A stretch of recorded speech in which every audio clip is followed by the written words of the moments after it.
She is here tonight to talk to us about an overview of Ebola virus disease and the perspective during the epidemic. Please, let's welcome Dr.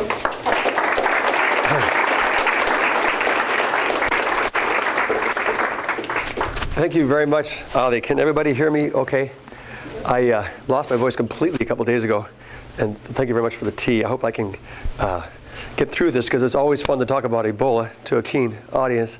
And thank you very much for having me at this event. I've always been very intrigued about what's going on up here in the Technology Park in Alachua. It's such a unique community, and it's great to have some bridges between UF and Santa Fe. So thank you very much for the opportunity.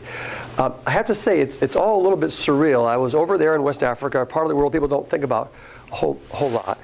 And coming back, thinking, well, I'll get back to seeing patients, and everybody will appreciate that. But that whole bit about being in West Africa will be sort of, well, that's nice, Paul, and I'll go on and, see some patients. And as it turned out, with the Ebola outbreak, it's infectious disease in West Africa is headline news and on everybody's mind, and it's quite remarkable. So I'm working in the Emerging Pathogens Institute, largely working on malaria. I found this fall, I've been invited quite a few times to speak on Ebola, and it is a great opportunity really to try to get some information out there. A lot of questions, a lot of excitement, and I've really appreciated the chance. I'm not an Ebola expert, I'm not a virologist, I'm not even an epidemiologist.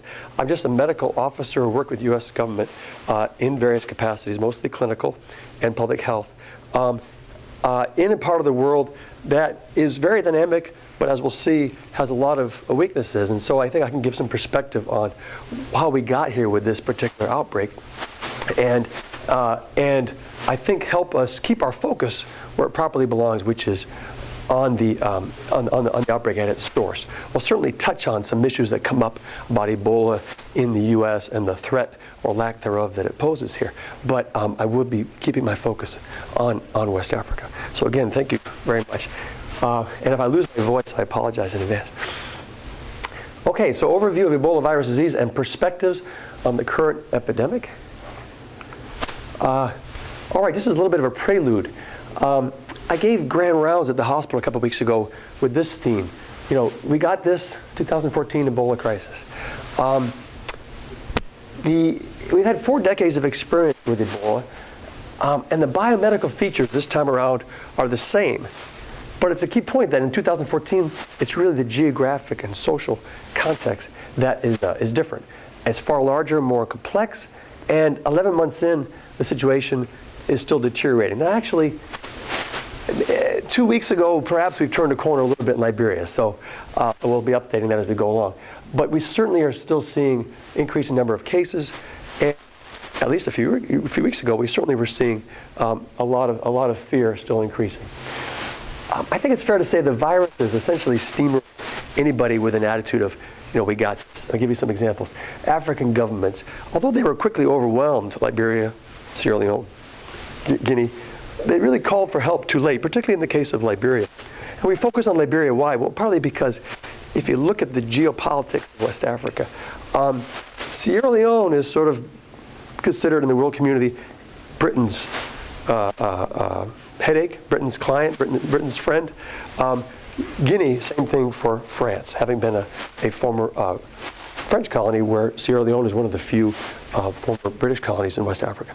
Where Liberia, because of our unique history, going back to the freed slaves who settled to Liberia in the 1800s, oppressed people who quickly turned around and oppressed those they met, you could say. Interesting history. Is really Liberia that always had ties to the U.S. And like it or not, they're sort of our friend, our headache over there. So when the world community is being asked to step up, in the case of the U.S., it's either going to be us or really nobody else. In Liberia's case, just like Britain and Sierra Leone and France for Guinea. So at any rate, these countries were overwhelmed. Now, WHO and international partners, underestimated the crisis in retrospect. Easy to point fingers, but clearly the response was too meager. We'll get into why. Now, in the U.S. case, of course, this poor hospital in Texas and the Texas Public Health Authorities and the CDC, so really every level of response stumbled. Given 24/7 cable news cycle. It's tough to learn in real time because you're getting scrutinized. But I think clearly it's fair to say that there were many missteps. Although as a clinician, many of us at Shands feel, there, but the grace of God, go I. If almost any hospital that had first seen cases in the States probably would have made some similar stumbles. At any rate, the patient was diagnosed late. The first patient died. 2 nurses were infected. There were inadequate ID control measures, infectious disease control measures, the PPE, the quarantines. Clearly, it was a learning experience. And now there are some notable exceptions in the outbreak so far. I want to highlight Doctors Without Borders. Doctors Without Borders has a particular role. They're sort of the maverick, the independents. They can be annoying as heck sometimes, but they're very effective in certain situations. And they rightly have really been sounding the alarm very early on and have made heroic efforts, really. I think at one point, two out of every 3 Ebola patients were treated by MSF staff. Nigeria, we're not accustomed to really praising Nigeria up and down. I love Nigeria, I lived over there. But it's a country that's got some serious challenges. But their response to Ebola was remarkably effective. Words like decisive, words like serious, and very effective. They worked effectively with the CDC, our CDC, and at every level, whether it was the doctors on the front line assisting that the patients be quarantined, whether it was the Ministry of Health. It was a very serious-minded business. So Nigeria stands out. Cuba, you don't often hear a U.S. president even indirectly positive about Cuba, but when President Obama was calling upon other countries to step up and do more, he said some small countries are punching above their weight. That was clearly a reference to Cuba, who has a long tradition of sending doctors around the world, including to Africa. And they really sent over 400 staff, meeting a critical need early on. The World Bank happens to have a chief now who is, if you know who Paul Farmer is, he and Paul Farmer set up this Partners in Health and other activities together. And amazingly enough, this doctor now is the head of the World Bank. So the World Bank has made hard cash available in a hurry to these governments. And then some of our U.S. special units, I think, are the ones that you've heard about in the news, Emory, Nebraska, NIH. They've done a remarkable job based on their training and their preparation. In fact, I think the staff at Emory, there was this story of some nurses who were on leave, and they've been training just for this, for like 10 years. And so, like, I'll come back from vacation. I want to go help treat this Ebola patient. They were so ready and eager and skilled, and they did a great job. So all this is to say that on our side in the U.S., whether we're in healthcare, whether we're in science, whether we're in a university community and being called upon to kind of help keep the public informed, what's our role? Well, we want to stay informed, we want to stay humble, and we want to play our roles well. And this sounds a little funny, but I actually would say those of us who are a little more maybe scientifically inclined, we want to avoid overreacting to the overreaction. In other words, it's like the old saying, just because this person is paranoid doesn't mean they're not really out to get them. It's like, in other words, yes, people are overreacting. Yes, it's kind of ridiculous. But Ebola is a serious deal after all, and we do need to do our part. And if you don't, you need to be ready for a sustained response. If we're like, this is no big deal, everybody's just hyped up, we got this. Well, people who have that attitude of, we got this, haven't always done well in this outbreak. Again, by way of prelude, there's some serious near-term challenges in West Africa. I just had to update this slide, and I downgraded the word grim to serious. So I think we're making progress. But anyway, this is a quote from Tom Friedman, Dr. Friedman, who head of the CDC, who took the pretty extraordinary step of actually going to the field, going to Liberia in August, doing an assessment. And if you saw him on TV when Ebola came to the States, his whole approach was, look, calm down. We know the science. We're not going to have a sustained outbreak here in the U.S., and all the experts would agree. His tone is completely different when he talks about what's going on in West Africa.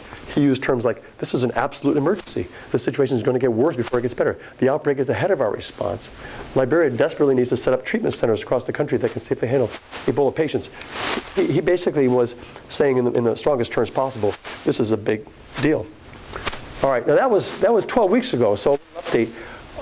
Clearly more help has arrived since then. The needs were growing exponentially, and they seem to be slowing in November, at least particularly in Liberia.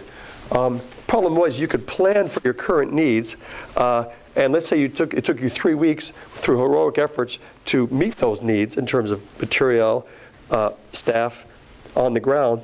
Because of exponential growth, you now are you're only 50% there. So you would have been 100% there, but it took you 3 weeks, so now you're only half there. That's the problem with exponential growth. However, we do seem to be seeing a slowing. The fundamentals took time to alter. One of the most concerning things to me and to many observers in July, August, September, October, was that Ebola patients were being turned away. This had never been seen. After a few weeks of initial assessment and response, you never saw patients being brought in who really have Ebola, somebody who's moribund in a wheelbarrow being brought in, fever, maybe some bleeding, maybe some vomiting, and they're turned away. There's no place to go, no room at the inn. That was extraordinary, and that was an indicator of a real problem. That seems to be calming down. They actually, for the first time, are seeing empty beds in some of the treatment centers, particularly in Liberia. So that's encouraging. Now, we have seen a few export cases: Senegal, Nigeria, U.S., Spain.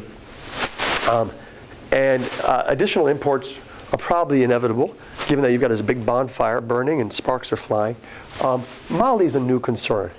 Mali's a real concern now. They had a case that was isolated quickly and dealt with, but now they have, unfortunately, a case that was probably really about 2 weeks back that has seemed to have spread. So Mali's a concern. Okay, so that was just a kind of an opening.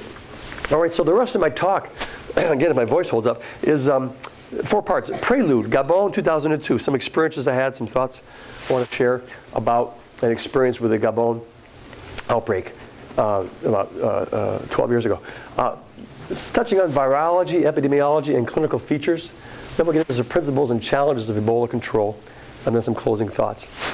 Hey, just so I understand my audience, okay, how many of you are in scientific fields, generally? Okay, great. How many of those are lab, or let's say related to anything clinical, anything healthcare? Or how many people work in labs? Okay. How many of you have been to sub-Saharan Africa? How about developing countries? Okay, great. Okay, good. So I can kind of be on the technical side, which is more fun. All right, good. So here's Prelude Gabon.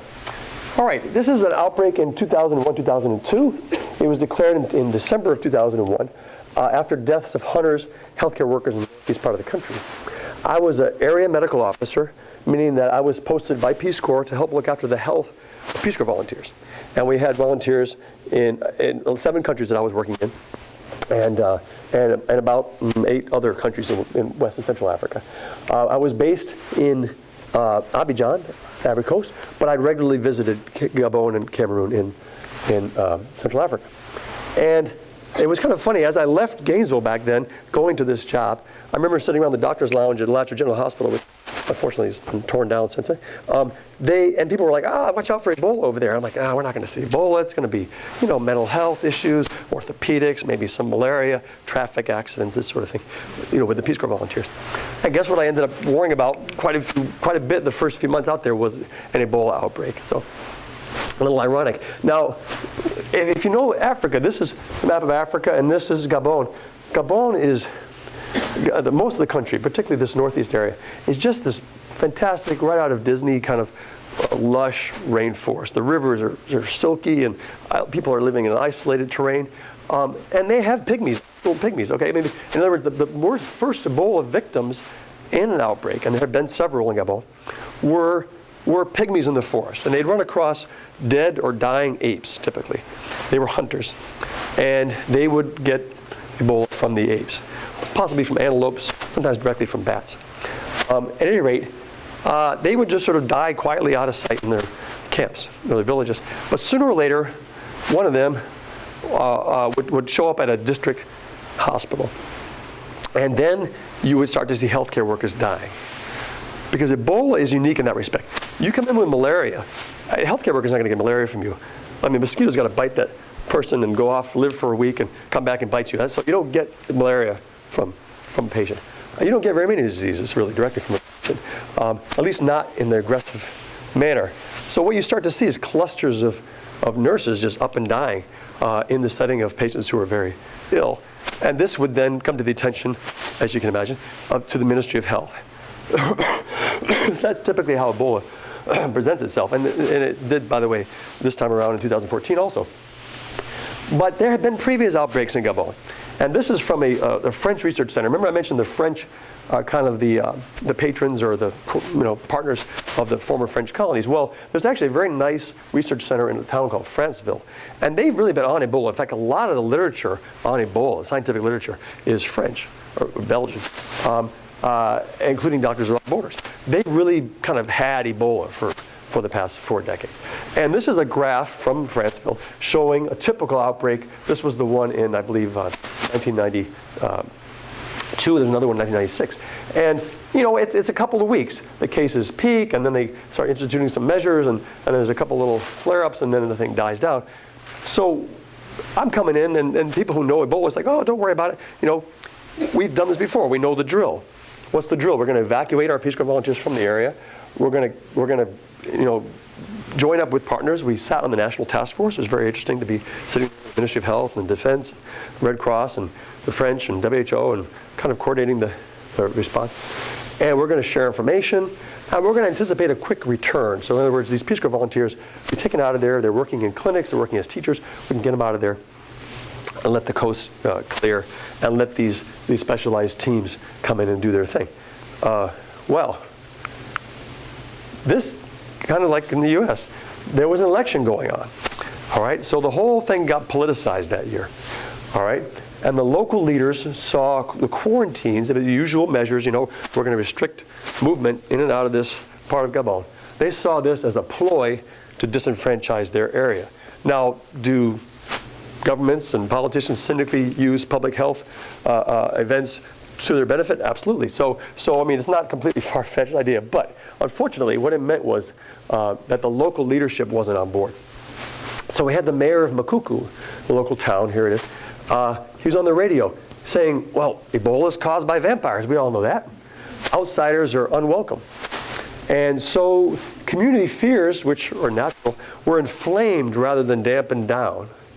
And the thing started dragging out. Well, then you got into the time of the Hajj. As you may know, there's every year there's a big time, a month of pilgrimage to Mecca in the Muslim calendar, and happened to be at the same time. So Saudi Arabia is saying, wait a minute, we got an Ebola outbreak going on in Gabon. It doesn't look too good. It's getting worse. We're going to restrict travel from Gabon. Well, the president was a Muslim, a very prominent member of OPEC, and suddenly that just became really a bad deal for Gabon, that embarrassing for them. So the presidency took over. They took over from the technical guys. And basically we got kicked off the task force, so did everybody else. And now it's the Ministry of Health, Department of Defense, who are really the experts, are kind of sidelined. And now the presidency, really the politicians, are trying to run things. They restricted access and information. Well, this became very volatile. No one knew what was going on. The data wasn't valuable. And it became too hot to handle for organizations like Peace Corps, which we saw, by the way, in Guinea and Sierra Leone and Liberia. A lot of organizations say, well, we'd like to stay, we'd like to ride this out, but it seems to be a lack of leadership here and out of control. So what happened? Well, here are some headlines from BBC. Ebola medics are blocked in Gabon. And literally people with machetes are chasing away the staff at the entrances to villages. And we saw this in Guinea in a couple of cases as well. So control efforts were delayed, coordination broke down. Fear in politics compounded the problems of shortages, remoteness. The outbreak dragged on 5 months. It finally didn't end until May 2002. There were 65 cases, which is a lot for Gabon at the time, and 53 deaths. So I want you to remember this mayor in Makuku. We laugh, oh, Ebola is caused by vampires. But in the setting of fear and panic, the question comes up, do we believe in science? Okay, or do we believe in vampires? And a lot of our response in the U.S. has been more along the lines of believing in vampires. You close an entire school district because somebody 10 seats away on a plane, which then was used 5 more times, so this person finally sat on it. That's vampires. That's magic. That's not science, right? Okay. So we want to keep that in mind.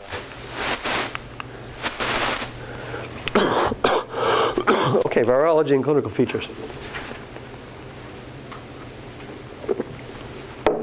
All right, much is known from the previous outbreaks. There's a lot of information and guidelines on CDC, WHO. The New York Times is doing a terrific job, both on the technical side and particularly on the human side of the outbreak. New York Times has really stepped up. Okay, Ebola is caused by a virus, and it's a disease of human. Ebola refers to a disease of humans and other primates, and now it's called Ebola virus disease. It used to be called Ebola hemorrhagic fever, and I don't need to tell you about what viruses and bacteria are. Goes for a different audience. Well, here's the Ebola virus. It's a filovirus. It's very long and stringy, and the virologists tell you that under electron microscope, it just looks extraordinarily long and stringy, like a filament. And there are 5 Ebola virus species. Okay. Now, Zaire Ebola virus has been the cause of all the outbreaks in Africa to now, all the significant outbreaks, and is also the cause of 2014 epidemic. But there is a strand called Thai forest Ebola virus. The only Ebola virus that prior to this had been detected in West Africa was actually contracted by a primate researcher in the Ivory Coast, and actually got it from chimps. I think the person survived. But when Ebola was first discovered in West Africa, the experts all thought this was going to be Thai forest because they know it's been around. It turned out it was Zaire, a virus that had only been found thousands of miles away in Central Africa previously. Now, here's a key point. There's no evidence this time around that the virus's behavior has changed. The genetic and the epidemiology data all suggest this is the same old Ebola. All right? There's lots of fears. Geez, did it mutate? Is it more virulent? Is it more dangerous? No, it's the same old virus. And the transmission and all its basic features are the same. Now, it's a zoonotic disease, which, as you know, is a disease that enters human beings from the animal world.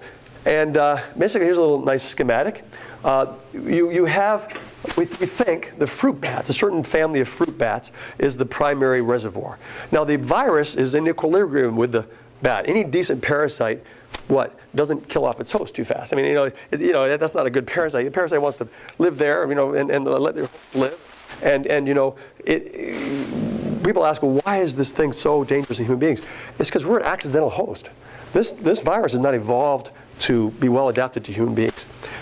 We accidentally get infected, and for some unlucky reason, it is able to multiply in human beings, but so spectacularly that it actually kills us off inappropriately.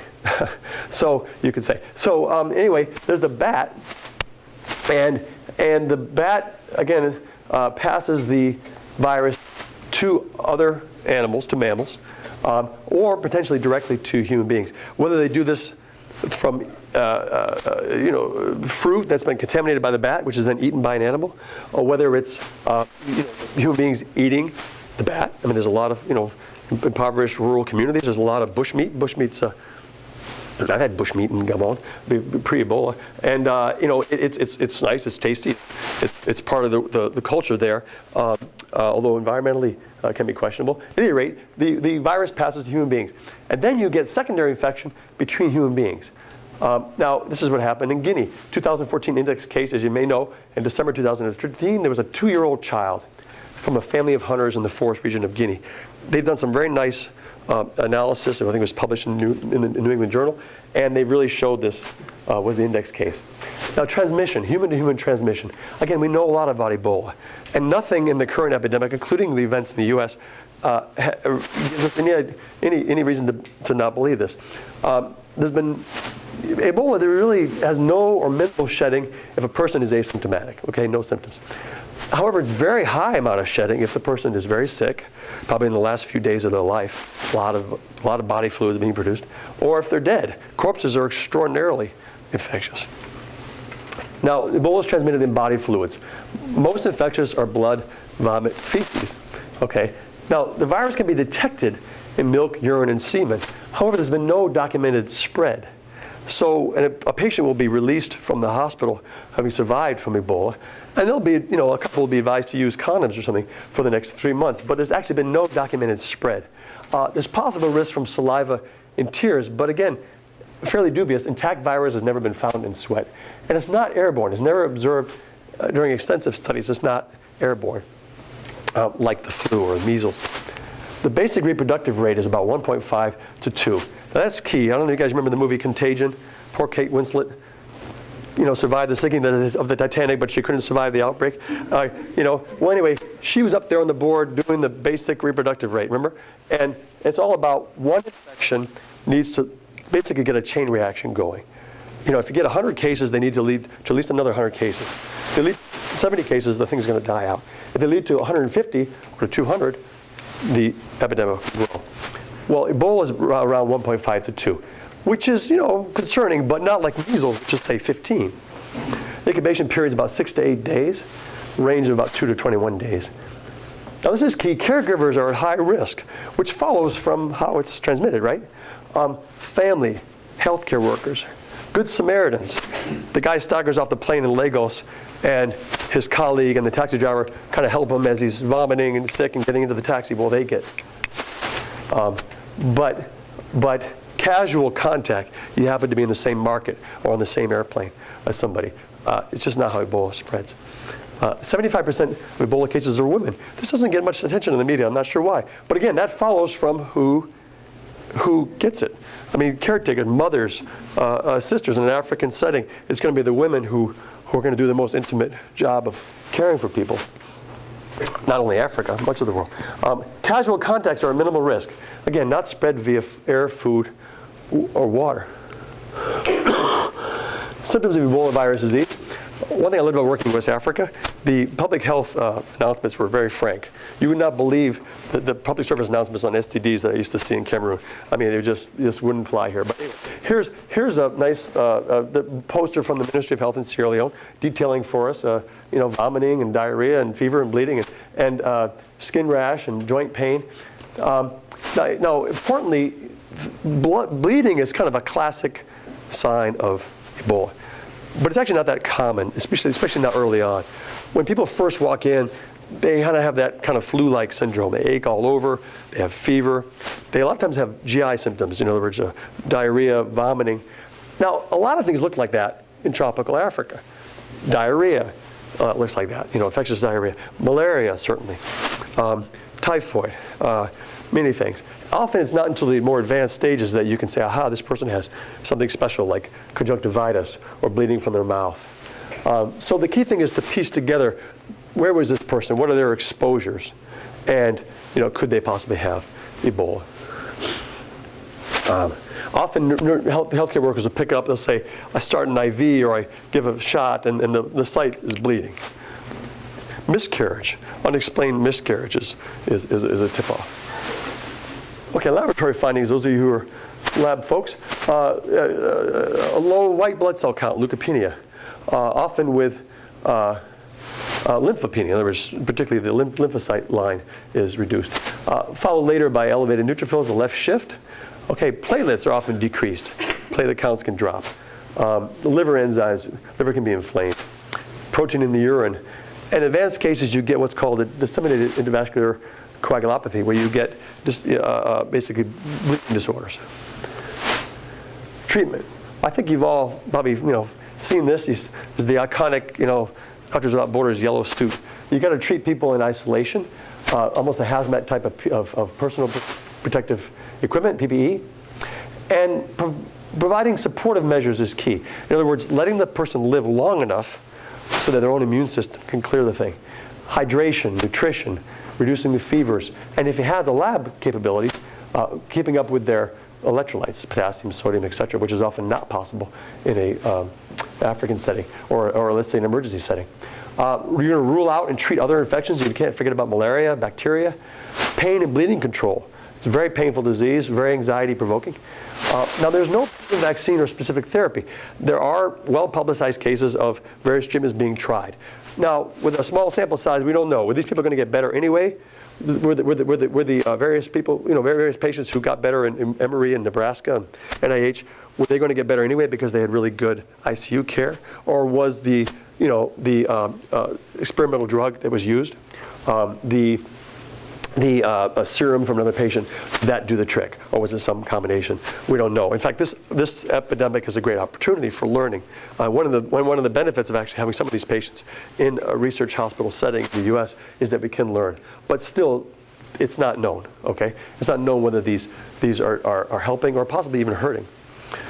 All right, prognosis. Up to 90% of patients die without supportive therapy. But that improves to 40% with early diagnosis and good supportive care. Case fatality rate in this epidemic is 70% overall. Obviously, it's been better in sort of high-tech Western settings. But people can do a pretty darn good job in very simple conditions in challenging emergency circumstances. Okay.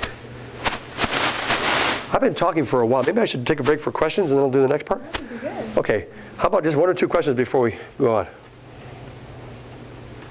Somebody in the back? If somebody gets Ebola and then they get cured of it, are they immune to it or can they contract it again? Yeah, it's a good question. Well, remember I said there's 5 strains. So all the evidence seems to suggest that, with Ebola Zaire, when you recover, you have a pretty darn reliable immunity. You still want to have these people in protective gear and you don't want to take it for granted, but now there seems to be probably some overlap with the other strains as well. But because of that, Ebola survivors have been used actually in a couple ways. One is to take their serum and use that in another patient because they're full of antibodies and other factors that can help fight the infection. Also, they've been used to a limited degree, if they feel strong enough and are up for it, in things like burial teams, to be doing safe burial or to do kind of community level treatment of patients. And so that's something we've seen in this outbreak. Anybody else? How long can the virus live outside of the host? Oh, good question. I think if they're in a good environment, like a warm, moist environment, it's probably many hours. It's actually pretty fragile, though. It's not like anthrax that's got that spore and it can survive a long time. It's actually really it's a disease that's transmitted again through body fluids. So it's got a lipid membrane and it easily dries out. It can easily deal with it with simple chlorine. But I think there are scenarios where it can live outside the body as long as it has kind of that warm, moist environment. And I don't know if there's a definitive answer to that, but minutes to hours, certainly. Yeah. Okay, anybody else? Just one last question. Yeah, so there's so many people that have contracted it and survived with immunity, then why haven't they developed a vaccine for it yet? Right, well, think about it though, there's lots of diseases like that, right? I mean, until we had the appropriate technology, we didn't have any vaccines, and now we have only a subset of vaccines. Think about HIV. I mean, how many people have had HIV? But we haven't quite cracked it. So if we're smart enough, the researchers have enough resources and are clever enough, we should be able to figure this out. Ebola ought to be a vaccine-treatable disease, or vaccine-preventable disease. But I actually just got back from a conference on tropical medicine, and they said, in a nutshell, it boils down to healthcare economics. Not to be a cynic, but just to say, publicly funded research can only take you so far. You can get your principles of vaccine development, and you can actually get a pretty promising model, whether it's in mice or something like that. But you reach a stage where you got to have the private sector investment. Someone's got to see it in their interest to invest in this thing, so you can get through the very expensive and difficult process of having human trials, having the phase 1, phase 2, phase 3 trials, and it's always stalled out. There are actually a number of promising candidates, and so when the world said basically, not curse here. Oh my God. Okay. Oh my God. We are now facing this big hairy deal. Oh geez, we wish we had vaccines. Well, there's a whole bunch of candidates. Why? Because they've been sitting there stalled out. Okay. There's a whole lot of promising candidates, and now under WHO guidance, with a huge infusion of cash and concern, and the world politicians and media going crazy. I mean, it's actually a great opportunity now. And one thing I really like about the way this is played out is that the people who gathered at these conferences said, look, if we get into this, we're going to see it through. Even if this outbreak fades away, as it might in the next couple of months, we're going to see this process through of fast-tracking these vaccine candidates so we have a viable and stockpiled vaccine. So that's actually the answer. It's more economic than anything. All right, so let's carry on. So Ebola control principles in West Africa, principles and challenges. And we've got here a lady selling bushmeat, and we've got a Ebola patient, and we've got the bat. I hope you can see, it's not all that dark. Okay, I mentioned 40 years of experience with Ebola. This is a graphic that shows, again, sort of Central Africa. And you'll see in the red dots the outbreaks prior to 2014. And they're all kind of clustering. If you had like a Google map or something, you'd see this is basically the rainforest. This is basically the Congo rainforest basin. Now there's another rainforest in West Africa, which is, this extends here, and this is the Lower Guinea forest, but up here is what's called the Upper Guinea rainforest. So there's probably a similar tropical forest environment there with the right kind of bats and right kind of environment. So at any rate, you had all these outbreaks. The very first one was in 1976. There were Belgian and American and other researchers who were there. They actually named the thing, they identified the thing. And since then there have been, give or take, 20 outbreaks, some small, some large enough. The largest have killed on the order of 400 to 500 people in Uganda, Sudan, and a place called Kikwit, Zaire. But most outbreaks were small on the order of what I had described in Gabon. Now, we learned we could control Ebola. You got to detect cases early. If you isolate, give or take, 70% of patients in treatment units with good infection control, you track and quarantine their contacts and make sure you're keeping an eye on them for 21 days.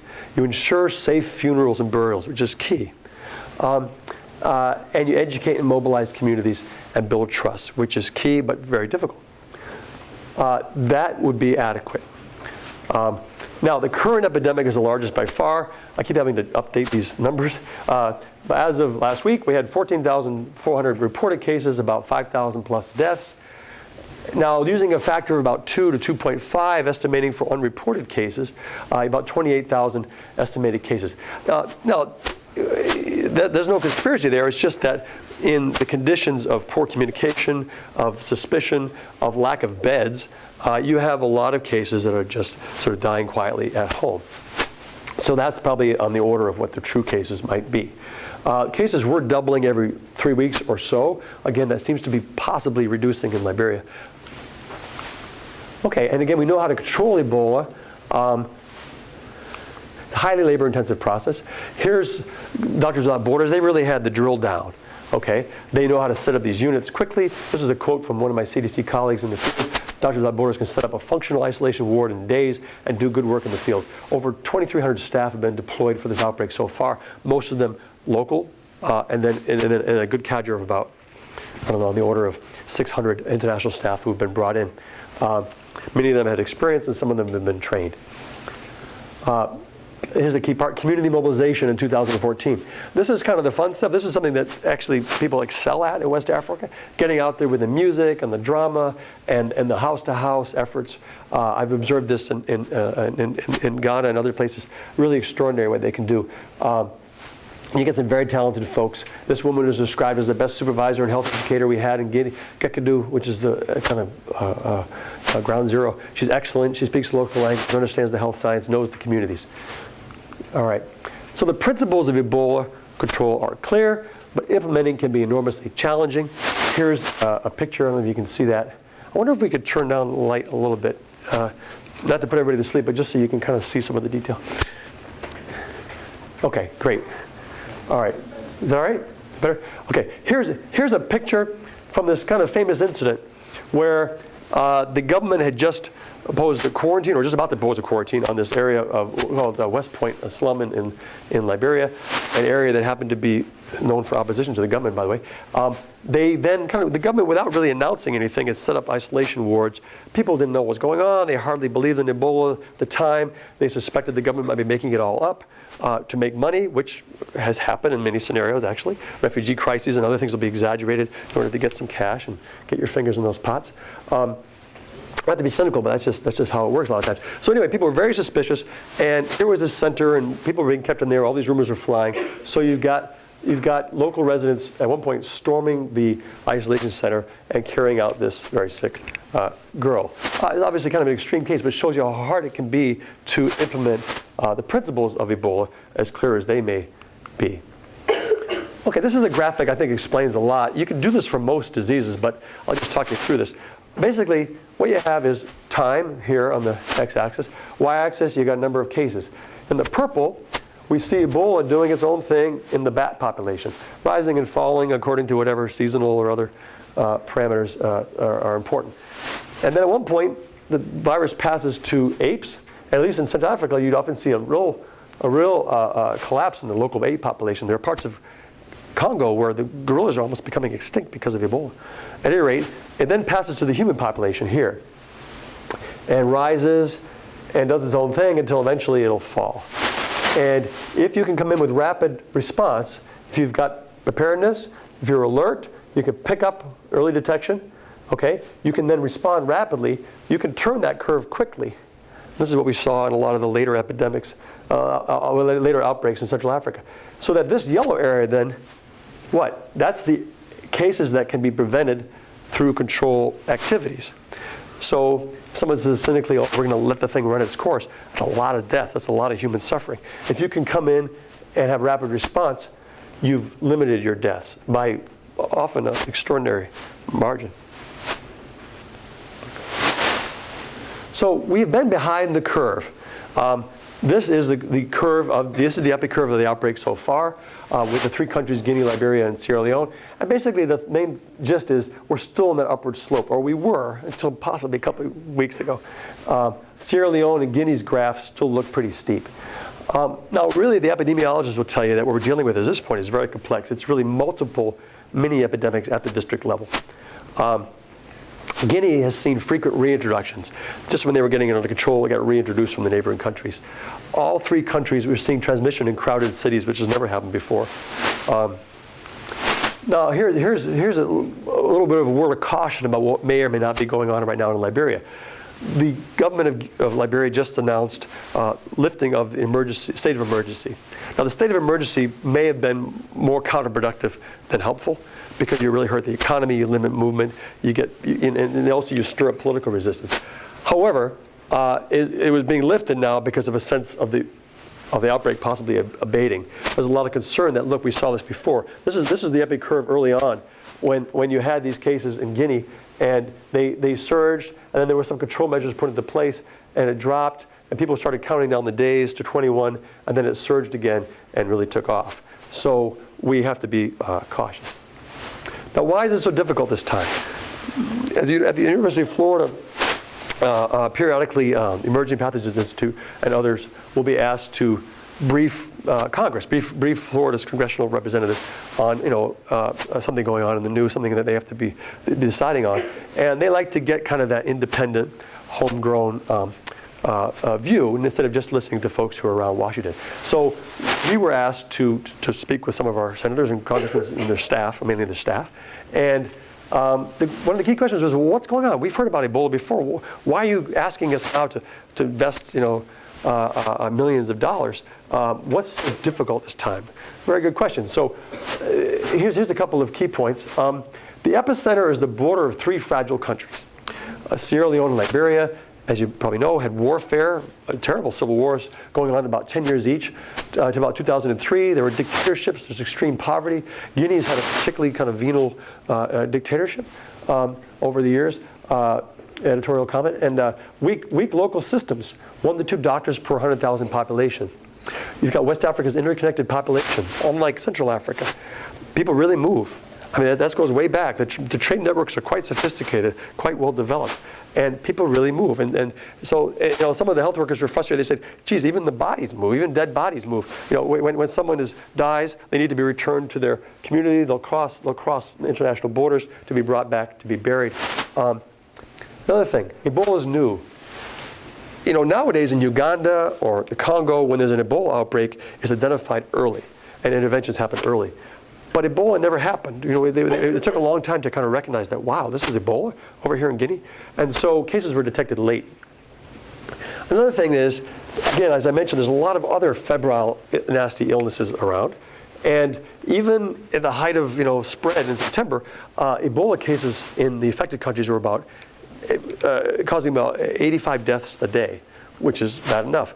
But malaria was causing 500 deaths a day in the same countries. Now, another key thing is devastating toll on healthcare workers. Some people have made the analogy to HIV. Just like HIV comes and knocks out the immune system, makes it that much harder to clear infections, Ebola actually knocks out your societal immune system, which is your healthcare workers. And that's true. I mean, it's devastating early on. Nurses and doctors are dying. Probably they're also dying before they even know it's Ebola. The global response was too low and limited. One private charity has treated 2/3 of the cases in this huge epidemic. That's Doctors Without Borders. Admirable, but really, at this point, you need to have governments coming in, which has happened. WHO's operational capacity had been gutted. People have this image that WHO can kind of show up with a lot of boots on the ground and material and personnel. It's not true. They can provide technical advice, and they basically end up sort of advising very weak local ministries of health, in this case, to do things that are beyond their capability. So that doesn't really accomplish very much. In a nutshell. Okay, community resistance, you got cultural beliefs, mistrust, and fear. Well, I would argue that that's actually not that much different than in Congo or Sudan or Uganda. You always deal with that, and that's manageable, provided you've got the right leadership and you're responding on an appropriate scale. Collateral damage compounds the crisis, closure of hospitals and travel bans, and reduction of farming and business. Okay, so here's a little bit about the West Africa setting. West Africa is a dynamic but fragile region. And working there, you're drawn in by the warmth, the culture, the resourcefulness, yet you're challenged by the poverty and the weak systems. These are just some shots, mainly from my experiences. This is one of the best rural hospitals in Ghana. But you've got patients 2 to a bed and on the floor. That can work pretty well with malaria, but if it's Ebola, you can picture the spread within the hospital setting. Here's another feature, mass coverage through heroic community campaigns. Things like emergency obstetrics don't do really well because systems have to be ready 24/7. You show up at 4 in the morning, doctor's not around, oxygen's not working. That's tough. But for a heroic one-off effort like a vaccine campaign, or in this case a bed net distribution, West African health systems do extraordinarily well. They can get out there, reach every hut, every town, every apartment better than we can, certainly in terms of vaccines. Now, you do see a lot of brilliance and talent at the individual level. Here's Dr. Umar Khan. I met him. He was really one of the experts on hemorrhagic fevers in Sierra Leone. We were scouting out Sierra Leone to help Peace Corps return. And very dynamic guy, very dedicated, could have gone off and worked in the UK or something, but he decided to stay. And he was a Lassa fever expert and then was leading the charge against Ebola. Unfortunately, he got Ebola and he passed away in July. Here's some traditional leaders. There's sort of almost a parallel system of governance. There's, in some countries, particularly the former British colonies, you've got local chiefs who are quite important and influential. And you can get them on board and they can really bring the communities on board. And communities will tend to trust them more than they may an official from the capital city. Here's a national highway in northeastern Gabon. Now, Gabon's a country with some oil wealth, and yet you see the state of the rural roads and limiting communications. Okay, I don't think we have time for that one. West African context, obviously very poor. These are some of the poorest countries in the world, lowest ranking in the Human Development Index. Some scenes from the area of the forest region of Guinea, where Ebola first really started taking off. Outbreaks further weakening the health system. Again, particularly early on, out of fear on the part of the public and on the part of the health workers, a lot of clinics and hospitals closed up. So there's some estimates that in some areas, Ebola is going to cause more deaths due to unattended deliveries and malaria and other things that aren't attended to rather than the disease itself. Okay, here's where we are now, pushing to get ahead of the curve. The CDC did some nice modeling. It was published, I believe, in the New England Journal. And this was basically back around end of August, saying, here's 3 scenarios. If we can isolate enough people, whether in the treatment centers or possibly through a community type of isolation at home, if we can do that quickly, we can see the curve do this. If it takes 3 months to really get traction, we'll see this. And if it's somewhere in the middle time-wise, it'll be somewhere in the middle like this. The point being, it's far more manageable epidemic if you can scale up isolation of cases immediately. Now, local data is very unreliable. It's difficult to make projections. So as we spoke to Congress, back in late September, it was clear that what we really needed was a massive, immediate mobilization of personnel and material. And I'm glad to say the U.S. government actually largely responded. You could argue late, but President Obama's plan and Congress's support is very welcome. The U.S. is in a lead role with many partners. And their plan was to put up 1,700 isolation beds ASAP. Now, who else can make that happen? I mean, it makes sense to mobilize your troops. Our military can make that happen. The private sector has been surprisingly kind of quiet this time around. The Haiti earthquake, 800 NGOs showed up. The Indian Ocean tsunami, there were so many donations. The government of Sri Lanka literally said, oh, this is great. The NGOs will look after our entire health sector. We're going to go save that money and fight the rebels and finally beat them, which is what they did. Okay? I mean, it was that kind of scale. Okay? Where are students doing car washes to raise money for Ebola? You saw it with Haiti. You saw it with the Indian tsunami. You see people dumping water on their heads for a disease that, although it's important, kills hardly anybody, ALS. It's kind of interesting what captures the public imagination. Ebola has captured the public imagination in terms of, I'm scared myself. I'm scared for my country. I'm gonna vote one way or the other because of the problems. But what about the motivation to help people at the source as a humanitarian catastrophe? It's been interesting to see. It really hasn't manifested. You've had individual billionaires donating quite extraordinarily, Bill Gates, Paul Allen, and others. But you haven't seen that kind of giving on the part of the public, which is a little disappointing. Now, intervening now to prevent a projected crisis is the key.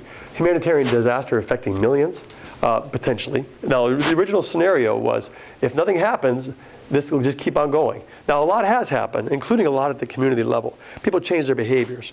People kind of get it. They go from saying Ebola doesn't exist, it's just a hoax, to, whoa, my family members are dying, the village is dying, to, hey, I've learned now to take certain steps. So you've seen this in Ebola outbreaks before. So a lot is happening. We were never going to see that 1.4 million cases, that was the worst case scenario. Because people do adapt, and epidemics do come to an end. At any rate, we're probably somewhere like here now. Now, the other thing that's going to happen, as this bonfire rages, you see sparks flying to other countries. Okay. One thing that's happening this time around, very interesting, is that, you remember I talked about how we learned over 40 years how to deal with Ebola. There were those basically traditional public health measures. Pardon me. You identify, you isolate, you quarantine, you trace cases. And that still is fundamental. But this time around, there's been quite a lot of experimenting, probably out of desperation, with additional approaches. We've seen, for example, the largest quarantine since the Middle Ages. Sierra Leone, a country of, give or take, 6 million people, literally shut down for 3 days. And they did the house-to-house Ebola talk. At first it sounded a little crazy, but I was thinking, we used to do this sort of thing in Ghana. Everybody stay home so we can come around and distribute bed nets. Or everybody stay home from the farm and the village and the market so we can come around and spray your houses. And people do it, and it works. It's low tech, it's not that expensive. And so they did that for 3 days. The data still is, the jury's still out whether that actually was very effective, but it could have been. And it probably didn't hurt. Fast-tracking vaccine and medication candidates, we talked about that. Convalescent serum and blood. Equipping families for safer care at home. This has been done on a large scale with support from the USAID, Red Cross, and others. Actually giving kits, saying, you know what, we're behind the curve on getting enough beds out there. Let's give people kits so when they take care of their relatives, they can use gloves and they can try to limit the spread. And again, it's all about bringing down that R0, that basic reproductive rate. You may not bring it down all the way, but 2.2 to 1.7, that's a big difference in terms of the eventual epi curve, okay? Now, global mobilization to deploy tools at scale. We've never seen this either. Again, it was kind of late, but the WHO declaring an international public health emergency, great powers mobilizing their military. It's extraordinary for an epidemic. First ever UN mission geared towards an epidemic instead of a civil war or some other crisis. This is the UNMEER, headquartered in Accra. There's actually been a widespread recognition now that we don't got this, or at least not yet. It's been a race against time. Now, a lot of you are interested in what's going on the US side, and so there's a lot to this, but I can just give you a couple slides on that. Basically, over at UF Health, we got Shands Hospital, we got a lot of clinics. we've certainly been taking steps, trying to make sure we're ready. You know, I think that case in Dallas, that poor guy actually ended up doing a lot of favors and probably saved a lot of people by alerting everyone early on to the dangers of Ebola. And certainly the U.S. response to what's going on in West Africa is probably stronger because of that. But at any rate, hospitals across the country, clinics, believe me, are going through drills. We ran a drill at my clinic. The Shands has developed protocols. The CDC, based on experience in Texas, has issued sort of more appropriate, updated guidelines. At any rate, you know, it's possible that cases of Ebola could show up virtually anywhere in the U.S. with the air travel. We do not expect a widespread outbreak to occur. Secondary to this, we just don't have conducive conditions in the states for an outbreak to get out of hand. We may have cases that show up, we may have cases that lead to other cases, but you're not going to get that sustained chain reaction. The conditions are just not conducive. So what are we working on? We're detecting cases, protecting employees, and responding appropriately. Efforts are focused on our emergency rooms and outpatient clinics. In other words, the front line where someone may walk in with a fever with the appropriate travel history and need to be identified. The triage question is, have you traveled to West Africa in the past 21 days? Even the electronic medical records now, as soon as you log in fever, it'll pop up. Ask this person if they've been to West Africa in 21 days. We just cast a little wider net because you don't want to get into geography lesson. Just if they walk in, we ask our front desk to say, if you've been anywhere in Africa for the past month, alert us, and then we'll sort out whether it happens to be the 3 countries or now Mali, I think, is the 4th. Staff are trained to recognize the signs and symptoms of Ebola. Possible patients are fast-tracked into a private room. They're evaluated in isolation. EMS has been trained and equipped to then transport patients. And I would imagine if we actually have an Ebola case, once they're stabilized, they would be sent off to one of those 4 hospitals that have been training. Because it's clear that there's a lot to it. Putting on the gear, taking it off, which is very risky, involves a lot. And so that hospital in Texas went through a painful experience of having 2 nurses infected. And the other centers, the expert centers, haven't had that happen because of all the drilling that they've done. So at any rate, that's very likely what would happen, is that once a person is stabilized, they would, in pretty short order, be shipped off to Emory or one of those hospitals. Again, it could happen. We're ready. But when people talk about their personal risk, am I going to get, Ebola? The first thing I say is, have you had your flu shot? Okay. I mean that actually kills Americans every year, thousands of them. The odds personally of dealing with Ebola are very slim. But I get it. I think those of us in public health, we kind of get it. When something is new and scary, it's almost an instinctive reaction. We had anthrax, we had HIV. Whenever something is new and threatening, almost on a gut level, you kind of overreact until you sort it out. And process the information. And that's kind of happened on a large scale in the States. And in a way, we just have to be patient with that process and hopefully don't go off the deep end in the meantime. All right. So closing thoughts. Okay, just 3 slides. Longer term needs. We're going to be back here again unless we do a few things. Okay, investing, and I say we, meaning American community, international community, scientific community. All right, investing in knowledge about pathogens in animals with propensity to spill over. So Ebola and 75% of emerging diseases come from animals. Unless we invest in medications and vaccines, again, this particular outbreak is given a huge boost here in the case of Ebola. But there's a lot of others. Remember I talked about that pipeline. The public sector funded sort of, work only gets so far. And we need to somehow incentivize the private sector to carry it further and maybe be ready and have stockpiles. If we had stockpiled Ebola vaccine, again, it wasn't really a technical problem. It was more of a investment problem. This thing could have been curtailed. Healthcare workers could have been vaccinated, and then surrounding communities. You could have taken almost a smallpox approach, firefighting going in with vaccines. You don't even necessarily need to vaccinate the entire population. If you had even a decent stockpile, you could do a lot. So frontline clinicians need and deserve better tools in their hands. Okay, strengthening health systems in West Africa and internationally. Africa really is on the rise. I mean, the difficulties in Africa make a lot of headlines, but there are a lot of countries making a lot of progress in many areas. Having lived in Ghana, saw that firsthand.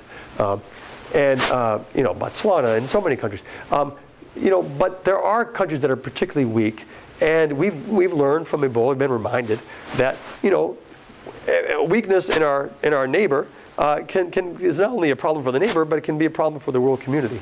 And so building local capacity to diagnose and treat infectious diseases, increasing operational capacity of national and international responders is key. WHO could really use a boost. Even the CDC probably learned from this and realized they need to invest in certain areas. Okay, I think we want to, I can't talk this long about Ebola without honoring our West African colleagues. Really been devastating losses. Just a few examples here. This is a nurse named Josephine Selou. She's a deputy nurse matron at Kenema District Hospital. Again, I visited a nice little district hospital in Sierra Leone. 15 of her colleagues have died, the nurses. She's carrying on, but it's devastating. This is Dr. Samuel Brisbane. He was nicknamed Iron. During the Civil War, he was a fearless guy treating people in the middle of the Civil War. He was the first Liberian physician to die in the war. He was the age of 74. Again, a lot of these guys have options. They could go to the U.S., they could practice somewhere else, but they stuck around and tried to help their country. Dr. Sheikh Omar Khan, who I mentioned in Kenema, he was only 39. And then here's the thought. One reason that people, I think, have a hard time getting their head around Ebola is it's been a long time since in the U.S. we've had these deadly epidemics that sweep through. But it's only a few generations back here in Gainesville. Gainesville was a frontier town.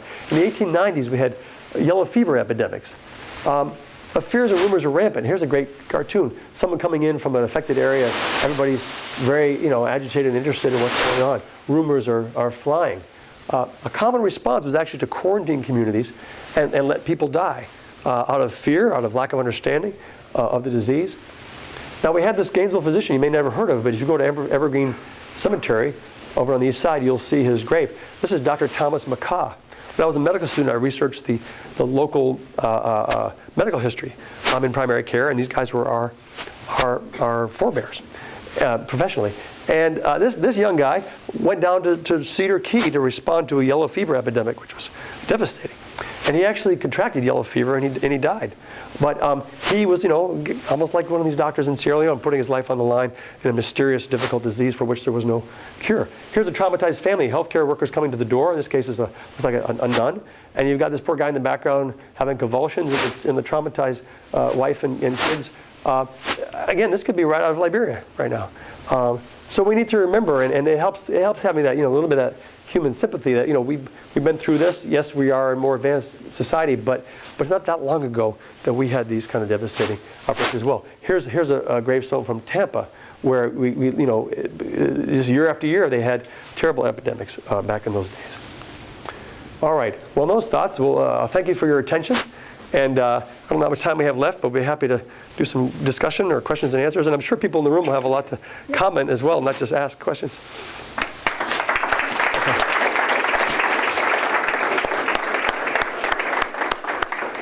Okay.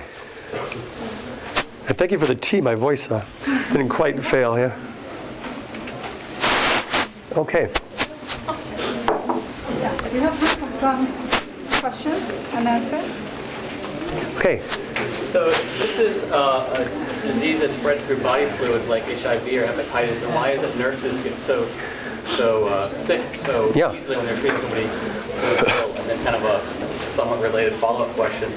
If it can be spread under certain circumstances so easily, what are the chances that it could be weaponized for bioterrorism or accidentally released to sort of native bat or rat population? Right. Okay, the last one I can't comment on, although I think it's quite specific. We haven't really seen native bats or rats. Actually, I have a slide on that. And then the one that I burned through here. This is a picture of this particular family of bats and where they live in the world. And it's the only picture I've ever seen that explains why we had an Ebola strain in the Philippines. What the point of this map is, Ebola doesn't appear randomly. This is this guy, an expert from Tulane. Ebola doesn't appear randomly. Biological and ecological factors may drive emergence of the virus from the forest, but clearly the social-political landscape dictates where it goes from there. An isolated case or two, or a large and sustained outbreak. So conditions it's almost always after war. The country is really on its knees, and the health systems are really on its knees. That's where you see Ebola. At any rate, so I'm not aware of any particular concern for our species, our own local bat species. But you got to be vigilant, and again, more research is needed in emerging pathogens. Okay, getting back to the other one, hepatitis B actually is really infectious. All right, for example, in an operative setting, my hero as a kid was a bush doctor, literally in Tanzania, who contracted hepatitis B from a patient, got fulminant case, and died within 9 days. I mean, you can certainly get hepatitis B. HIV is a lot less infectious, as you may know, but Ebola is it reaches extraordinarily high levels. I mean, just I don't even know the numbers, but millions and millions of viral particles per cubic centimeter, let's say, in a way that few diseases do. So that's one reason it's more infectious. So even although it's analogous to some of these other fluid-borne diseases, it really is extraordinary in the levels it can achieve in the last days of a patient's life and in that corpse. So that's part of it. And in terms of aerosolization and nurses, first of all, patients in their last days with Ebola, unlike the hepatitis, are just producing copious fluids. I mean, it's just grim. The things that these nurses go through, the vomit, the diarrhea. The nurses, you watch them on TV, they're being polite, but basically you can read between the lines and they're saying, this guy was just shedding incredible amounts of fluid. And so that's part of the particular characteristics of this disease. And another thing is interesting, one reason the CDC kind of, I wouldn't say wrong, but they were a little too casual in their initial recommendations of PPE. The thought was, you're in the bush, and you have very limited infectious disease control. You better err on the side of caution and have those moon suits. Okay, but in a U.S. setting, we want our staff to be free to do the procedures properly and not be constrained, and that may actually have put them at more risk if they're more sort of constrained and can't, handle equipment and that kind of thing. So there was less strict requirements. But what wasn't quite appreciated was, you're out there in a Central African facility. You're not attempting dialysis. You're not attempting intubation. You're providing pretty simple care, at the most an IV. So here are nurses in Dallas or wherever are actually putting this guy in dialysis. They're putting this guy in a ventilator. So they're actually, these are called aerosolizing procedures. It's not that Ebola is airborne like the flu or influenza. It's that you're doing these procedures that generate these droplets, which then can get on your skin or in your eyes or in your mouth. So that's probably a lot of it. But wherever setting, Ebola is very dangerous to healthcare workers, and hence the need for training. And one of the trickiest parts, the doffing. You put on the equipment, you go and deal with your patient, and provided you're careful enough and not getting a stick, you're all right. You get out, you're exhausted, you just want to go home and relax, and you've got to painstakingly take off that PPE. And another thing that Doctors Without Borders did, that CDC now has instituted, is you got to have sort of an unexhausted, unencumbered supervisor or buddy to take you through the steps and decontaminate you every step of the way. And if you do that, actually, in those 20 give or take outbreaks, Doctors Without Borders never had its staff infected. This outbreak has been so big and things have been rather chaotic, so you've had a number of MSF staff for the first time infected. But really, in inappropriate settings, the risk to healthcare workers is not really all that great numerically. But great question. So anybody back there? I would elaborate on the evidence that Ebola is indeed transmitted through food bats. I mean, the last book that I read is a few years old. They have tried and not found any antibodies in the bats. So has there new evidence? Yes, it's pretty recent. I don't think it's a slam dunk proven hypothesis yet. The technical literature will still have some caveats. But I think for a long time, even when I was in Gabon, there was evidence epidemiologically this must be something airborne, birds or bats, because the way the virus could spread rapidly over long distances. So they were testing everything in sight, but eventually they've zeroed on these bats, and I believe the most important papers came out a couple of years ago, so fairly recently, and sometimes there's a level of proof that you need to be just absolutely definitive, and then there's a level of proof you need to have a workable understanding of the disease. So I don't think it's quite the slam dunk yet, but all the literature I see, it pretty much keeps repeating that. That's the understanding now. Although it was a huge question for a long time. Yeah. You can also, you can wait for another question, but you speculate on why the U.S. response to the Ebola outbreak has been lackluster? Well, okay, to be fair, other than probably Cuba, I think we've done pretty well on the world scale. I mean, the Germans haven't hardly shown up. The British and the French showed up late. Oh, right. Oh, okay. Yeah, I would say if you take our millionaires and take our government, we haven't done too badly, although we could have responded earlier. But to be fair, you need a national government to ask for help. You need the WHO to declare an emergency before you're going to show up with the U.S. military. Otherwise, it's like, oh, you guys just want to expand your military power, which we get accused of anyway. But there is a process that has to be gone through, and so we were not getting the level of call for help that we would have needed to. On the private level, it's a speculation. It has to do with people can't quite get their heads around this. Like, nobody can quite picture what's going on in West Africa and how their little donation will help. Bed nets, people get bed nets. Oh, trick or treat for bed nets, and you get like for $5 you can save this kid's life. Well, that's nice and concrete, and people understand that. Ebola, it's like it's so huge, and it's health systems, and how is my money actually going to help? And there's also a limit to money. Doctors Without Borders took an interesting approach. The government of Australia said, oh yeah, we're going to do something too, $25 million for Ebola. And they're like, look, we got plenty of money. We need bodies. We need to send Australian doctors. We're not going to take your gift. Send us doctors, nurses. We don't need your money. They actually did that. In some ways, even more than cash money, what's really needed is people to step up. I understand, by the way, that there's actually been a pretty decent response. And UF was looking at sending some staff, and we were told that they're probably okay until January, maybe. So that was gratifying. So people have stepped up. But again, it's a little bit different psychologically, and people don't quite have their heads around it in the way they understood that earthquake knocked down a bunch of buildings, or here comes this wave that knocks over villages. But it needs to be looked into because the psychology is quite different. Okay, hey, Alice.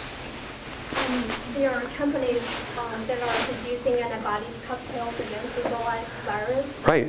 Yeah, and it's called ZMAP. Right. Do you think it's a good bet on investment? Because I would imagine that those antibodies are produced from tobacco plants, and you just simply extract those antibodies and then make protein and make antibody. I would imagine that technology will be easily to adapt it from those African countries who probably in the long run can develop their own treatment method. Yeah, it's an interesting idea. I think the concern around ZMAP is the scale. That yes, it would be a great thing to have a stockpile, but the horse is probably out of the barn in this particular outbreak. That particular production method, with the gene splicing and the tobacco plants, is actually pretty painstaking and slow, and it's going to be hard to get. I mean, ZMAP, literally they just had like a few vials of it, and they exhausted it right away. So I think that's the challenge there. So many of these different possible techniques have their own challenges. Some of it may be technical. Is it really going to work? Is it safe? Others may be more operational. You're talking about an epidemic affecting 3 entire countries and millions of people potentially. The scalability of it is going to be important. As far as whether countries could start producing it themselves, most countries have their hands full with ordinary things like pneumonia, diarrhea, malaria, and are very challenged to even meet those needs. So, unfortunately, there's a mismatch between the disease burden of a lot of these diseases and the local resources. So I think for the foreseeable future, international partnerships are going to be really key to be subsidizing this. I mean, eventually, sure, someplace in Kenya or South Africa, or, they don't even have Ebola. I can't quite picture countries putting a lot of resources into that. They're going to need help with that. Yeah, but at this moment, like malaria you're talking about, in those African countries, are they still receiving help from Western countries? Huge help. I showed a picture of a bed net campaign. the local effort was awesome. I was involved in this in Ghana. 12 million bed nets were distributed to all of Ghana. Enough to cover one bed net for every other Ghanaian. 23 million people, and the Ministry of Health, helped coordinate and design this whole campaign. But every single bed net was actually donated by the international community, and that's Ghana, which is relatively well off. A place like Niger, interventions on that scale just are very difficult to manage. Although it's very important to try to ask for at least some participation to not to create too much dependency. But that's a whole other topic. But yeah. I have a question actually about malaria. Yeah. Because it seems like I don't know if it's true, it appears like it's growing. The cases are increasing because there is more standing water or because of fluid temperatures changing. Yeah. At least this is what I see in India. The cases are have gone, they're much higher than they used to. So is that what you see on the global scale, or is it actually coming down because of treatment? Yeah, it's a good question. Sometimes when I was in the field dealing with malaria, I was reminded of Charleston Heston, the Red Sea raises the hands and the water parts and everybody's happy and the army goes through, the Israelites go through. But then as soon as you let your hands up, what happens? The water all comes back. So that malaria is like that once you relieve the pressure of special interventions, the local, what's called the vectoral capacity, the local capacity of the mosquitoes to transmit malaria in a setting where people are living in sort of unimproved housing and warm and humid conditions, it's pretty extraordinary. Part of Ghana we were working with, you could knock down the vectoral capacity, 75%, and hardly see a change in cases because the residual capacity was still so tremendous. So I would say overall, the trend the fill-up of bed nets and improved medicines and improved diagnostics is pretty extraordinary. Admiral Ziemer, the head of PMI, came and spoke to us last February, kind of gave an update on the program. And you're seeing with decreasing poverty, with rising literacy among mothers, particularly, a lot of trends are urbanization. So a lot of trends are favorable. I think the rough estimate is instead of a million cases of a year, you're down to about 500,000. So it's a lot of kids, but it's progress. And I think you have to look focally because in some areas very little progress has been made, or some areas there's a step backwards. With India, you're dealing with Vivax, which is sort of a different species and a different epidemiologic challenge than in sub-Saharan Africa, most of sub-Saharan Africa. And even in India, the overall trend I think is good, although you may now have some rising and falling. But I think if you look back a couple of generations, it's still much better than it was. Malaria is tough. I think the key thing about malaria is that we need improved tools. We're making a lot of progress with our current tools, but boy, we need a vaccine, or boy, we need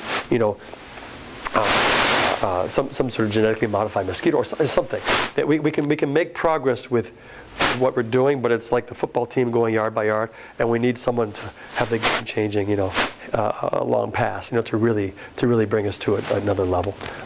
But I digress. That's malaria. I could talk about malaria all day. That's my thing. But yeah, it's challenging. But it's worth remembering. Again, now that we're focusing on West African infectious disease concerns, malaria is a huge killer.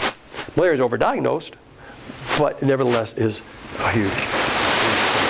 Really deserves our continued support. It's actually one of the more successful federal programs by a lot of measures, supported by Republicans and Democrats, has been the President's Malaria Initiative, started by President Bush and very much continued by President Obama.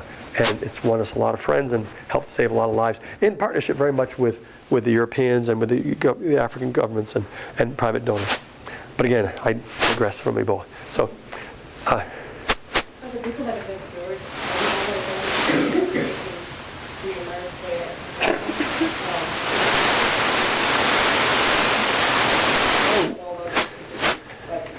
Yeah, there are far more people who've been infected with Ebola this time around than we've ever seen before. So I think there's an opportunity to learn more about possible long-term consequences. But that virus, the herpes simplex virus, is pretty unusual in that it actually, you don't really clear it. It actually lays dormant in the nerve cells in the spinal cord. So that's kind of a little bit of a special case. But I believe if you use PCR testing and you use pretty sensitive tests, when people are cured of Ebola, they really clear it altogether. More analogous to, say, measles or something like that, rather than herpes or HIV, which are unusual in some ways. But again, it's opportunity to learn. But I think looking back at other outbreaks, we really haven't seen that sort of thing. One thing you do see, though, you see a lot of people who get mild infections and clear them. If you go around and do a seroprevalence and test the population for exposure to Ebola, you see a lot of people actually got just exposed and dealt with the number they got infected. And those people can have some immunity. A virus will eventually burn itself out. People will develop, immunity on a population level. But it takes a pretty ghastly process for that to happen. Yeah.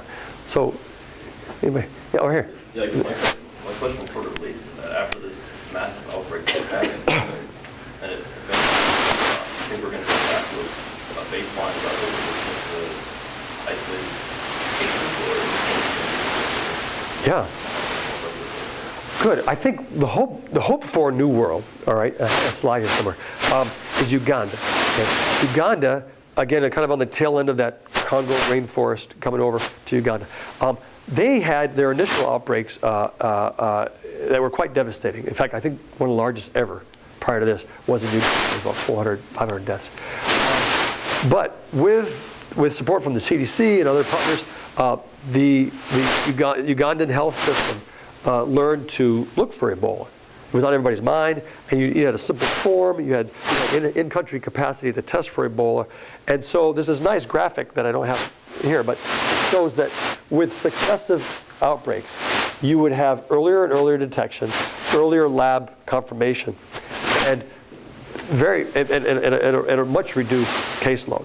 So you'd go from the 400, and the next one was like in the dozens, and now you'll have like one case, and they'll confirm it, and the teams will run out there, and they'll do case control, and they'll take steps in the hospital. So, because it's in the animal world, you can't really eradicate it. There aren't that many diseases where you can really get rid of it once and for all. Smallpox, polio are some, but many diseases have an animal reservoir, so you can't ever get rid of it. What you have to do then is have your alert. What you want to do is be here. If the virus is going to do its thing in the natural world. What you want is good preparedness, ready to sound the alert, and come in there quickly. And Uganda now, they come in like right here. And Uganda is a poor country with a lot of challenges, So I just think it's a good example. You obviously want good local capacity, but at the very least, you want to have international capacity to jump in maybe here. So we can have a lot more outbreaks that look like this and fewer that look like that. Okay, but it seems like there's going to be some level of complacency that's settled in. Oh, sure, because once Ebola's gone, people have a lot more challenging things to deal with day to day. Like, We're going to end up with the same. I don't think so. I think the hope would be that you would have better alertness, better preparedness. I've got a colleague who I used to work with in the malaria world whose whole job all day long is to work on pandemic threats out of Nairobi. And there's a whole program in supporting countries to have better preparedness. We saw a lot of progress on avian influenza back in Ghana, partly because it was devastating to chickens, and so that was a big economic concern. But you're right, there's complacency will tend to set in just because the day-to-day challenges, diarrhea and malaria and obstetrical concerns and traffic accidents. I mean, these things keep the local health system fairly overwhelmed on even a good day. But I think it doesn't take a whole lot. The Ugandan experience just shows a simple form, a simple awareness, reminding your healthcare workers periodically, hey, if you see this scenario, alert us fast. You can have a lab in the capital city that has the ability to test for Ebola. Those things help a lot. So I think we can. There's a pretty extraordinary amount of resources right now going into Ebola, and a lot of it will be challenged, hopefully, more broadly into strengthening health systems to be ready for whether it's Ebola or other pandemic threats. In fact, some of the concern that's come out is, the international system and the U.S. system too has sort of been put to the test, and we haven't done very well. So we better get our act together for next time, whether it's Ebola or another pandemic. There's a lot of weaknesses, a lot of the superficiality of our preparedness has been exposed by this test of Ebola. Yeah.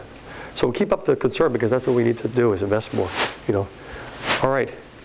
Holly, I'll defer to you. I mean, I can talk all day, but Thank you very much Okay. for coming. Okay, good. Good, thanks. Good. Thank you. I really appreciate the opportunity. I appreciate the opportunity. All I right. didn't get to do anything, so let's. Okay, thank you. Maybe I'll take something.